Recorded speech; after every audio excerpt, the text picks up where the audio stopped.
Is your VRChat experience on the Oculus Quest 2 more crash than connection? Let's fix that. First, completely close VRChat. Don't just minimize it. Go to your Oculus home screen and find the VRChat icon. Hover over the VRChat icon until you see 3 dots. Click on those dots to open the options menu. Select Uninstall from the menu.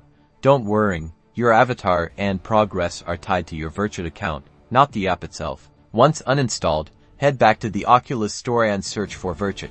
Select the VRChat app and click Install. While it reinstalls, let's adjust some Quest 2 settings. Go to Settings, then select System. After that, select the Graphics option. Lower your refresh rate to 72 Hz. This can significantly reduce strain on your Quest 2, minimizing crash.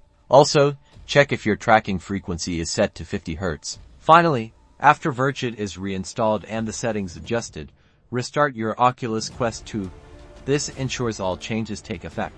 Now, launch VRChat and enjoy a hopefully much more stable VR experience. If you're still crashing, consider lowering your avatar complexity settings in VRChat itself. Have fun connecting.